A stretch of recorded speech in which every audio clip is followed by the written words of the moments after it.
In this world, bizarre cases occur every day. The best-selling baizi shop uses human meat as filling for its baizi. In a booming mansion, blood gushes out from the walls. The beautiful campus belle who died in college takes one person every anniversary of her death. Is the legend of the zombie baby in Building 7 of the hospital true? China's last coroner, using forensic techniques passed down for 3,000 years, helps you catch murderers. There are no ghosts in this world, only skilled hands clearing wrongs. Serial killers, sex addicts, vampirism, neurophilia, people with demonic eyes, the Public Security Bureau's bizarre cases, all revealed. Category: suspense, supernatural. Tags: criminal investigation, suspense, thrilling, genius, horror. Chapter 1: Divine Judgment. Have you ever seen a strange boss who chops up customers into meat paste and steams them into baizi for sale? Have you ever seen a strange doctor who turns his love rival into a pig through cosmetic surgery and imprisons them in a farm? Have you ever seen a strange orphan raised by bats living off human blood? I have seen them all. My name is Song Yang, currently the Chief Consultant of the H Province Public Security Bureau, and my real identity is a coroner. Some friends are unclear about what a coroner does. A coroner is an ancient Chinese forensic expert skilled not only in autopsies but also in a set of secret techniques. They can often use household items like yellow wine, silver needles, red umbrellas, and rosin to open the mouth of the deceased and catch the murderer. For 30 years serving the Public Security Bureau, I used my family's secret techniques to solve countless shocking cases in China. Some were perverted, some terrifying, some cruel, and some spine-chilling. To let future generations know the wonders of being a coroner, I decided to share my experiences with everyone. But due to the Public Security Bureau's confidentiality principles, many cities and people are pseudonyms. I hope you understand. Now back to the story. I was born in a small southern county and have never seen my parents. I lived with my grandfather in an ancient ancestral home. Although I had no parents, my grandfather's love for me surpassed everything. In my life, he only taught me sternly once: Yonder, remember, when you grow up you can do whatever you want, but never touch 3 professions, first being an official, second being a policeman, and third being a forensic doctor. At that time I was young and didn't even know what a forensic doctor was. I just nodded vaguely, but as I grew older I gradually had a strange feeling that my grandfather's identity was definitely not simple. The reason I felt this way was that my grandfather did nothing every day, never went to work, yet had a constant stream of money to buy me delicious food and pay for my studies. Moreover, from time to time big leaders would visit with a bunch of junior policemen, treating my grandfather with great respect and often bringing gifts like Mekatai liquor and special supply Panda cigarettes. They often had long talks with my grandfather, sometimes lasting from 1 hour to several hours, even from morning till dusk. Every time these leaders left, within a few days a major case would be solved in the province, like the Sichuan restaurant ghost banknote case or the Southwest University dismemberment case, all making national headlines. Even I, living in a small county, had heard of them. I had a vague feeling that the solving of these cases was closely related to my grandfather, but he never revealed a word to me. This connection of my grandfather benefited the entire family. My aunt's business always went smoothly. Once, when she lost a truckload of goods on the highway, the police respectfully delivered it back to her in just 1 day. Even when I fell short by several points in the high school entrance exam, I was eventually admitted to the key high school as desired. When I was 12, the county was preparing to build a major road that was to pass right by the Song family ancestral home. The surrounding neighbors couldn't resist the persistent persuasion of the demolition office and moved away one after another. Only my grandfather was unwilling to give up the ancestral home and was determined to be a nail house. The contractor for the road was no pushover either. When soft methods failed, he directly drove 2 excavators to our door and loudly knocked down a wall, clearly intending to intimidate. The scene at that time scared me so much I almost cried. Grandfather sighed lightly, picked up the phone, dialed a number, and casually said a few words. Unexpectedly, a few minutes later, the excavators hurriedly left. The next morning, many leaders and the contractor himself came to apologize and offer 10,000 yuan as compensation. This was a considerable amount of money for a small county, but my grandfather gently waved it off and declined. Of course, the road construction continued, but it made a big detour around our house. This event planted a strong curiosity in my young mind about why my grandfather was so influential. When I was 15, I accidentally found 2 old books in a box in the ancestral home. One was called The Original Text of Washing Away Wrongs, written in the 7th year of the Southern Song Dynasty by a man named Song Ai. The other was Divine Judgment, without an author mentioned.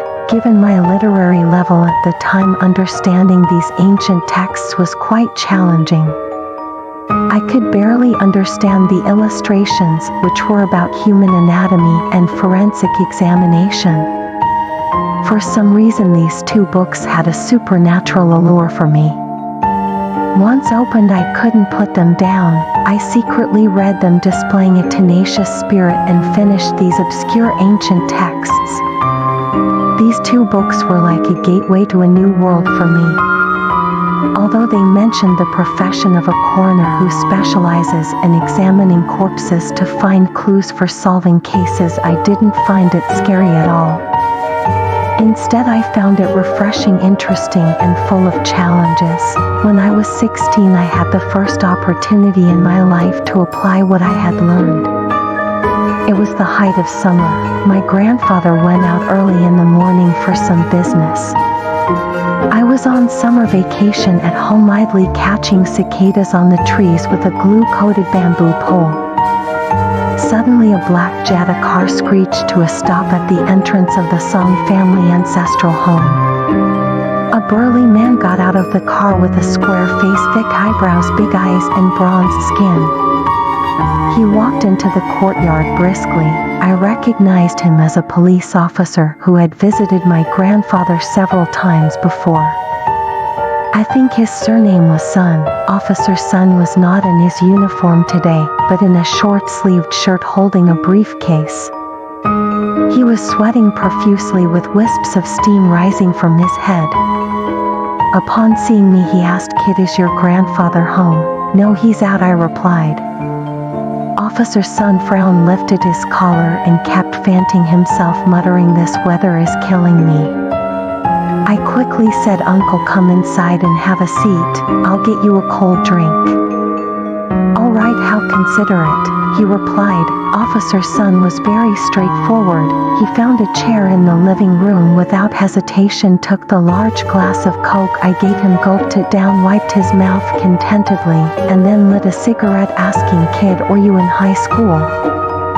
"Just started first year," I replied. "How are your grades?" "Not bad." "Any classmates bullying you?" "No." "If any classmates are foolish enough to bully you, tell me. Uncle will stand up for you." Officer Sun laughed heartily. "Uncle, what's your relationship with my grandfather?" I thought this was a good chance to learn more about my grandfather. "Your grandfather is truly a rare genius, but his stubbornness is also unmatched. Over the years, countless leaders have tried to invite him to return to work, but he has always refused. Last year, a director offered him a deal. If he worked for us for 1 year, he could retire with a pension of 50,000 a month. He wasn't moved by that either, so we had to find another way to cooperate." Officer Sun sighed. "Cooperate on what?" I asked. Just as Officer Sun was about to answer, he seemed to realize he had said too much. He quickly clutched his stomach and said, "Oh, my stomach suddenly hurts, probably from drinking too fast." "Where's the bathroom?" "In the backyard," I pointed. Clutching his stomach, Officer Sun rushed to the backyard like a gust of wind.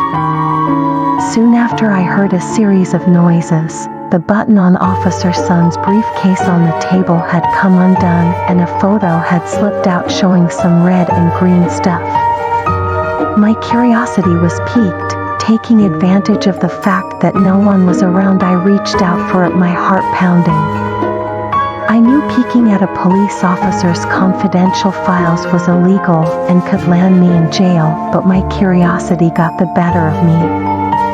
I convinced myself to just take one look, and then put it back. I took the photo out of the briefcase, and as expected, it was a picture of a corpse. Although I had seen many dead bodies in movies, I knew those were fake and not nearly as shocking as a real one. The corpse in the photo was a grown man wearing a suit. His white shirt was stained red with blood, his head hung down leaning against an open safe with a pair of glasses hanging from his right ear. There was a long deep wound on his throat from which the blood had flowed. There were scattered bills all around the corpse, many of which were also stained with blood. I was captivated by the content of the photo. I didn't find it scary at all. Instead, I felt a thrill, like a starving man seeing food or a lecher seeing a beauty. I know this analogy is inappropriate since the dead should be respected, but I just felt an inexplicable excitement. Just as I was engrossed, a large hand suddenly reached out from behind me and snatched the photo from my hand. I turned around to see Officer Sun standing behind me, glaring at me with a stern look. "Kid, who allowed you to peek at my files? Do you know it's illegal to peek at police files?" Officer Sun said angrily, I only took a look." "Really?" I stammered in fear. Officer Sun squinted his eyes, a sly smile suddenly appearing on his lips. "How about this? I'll test you. If you answer correctly, I'll let this slide. If you can't, don't blame me for being rude and taking you to the police station for a few days of reflection." Hearing this, I calmed down because I had a good idea of what he would test me on.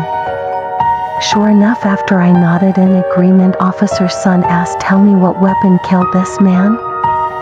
"Give me the photo." I took the photo, glanced at it again, and confidently said, "The throat wound is the fatal injury. Judging by the shape of the wound, it was caused by a sharp weapon with an edge.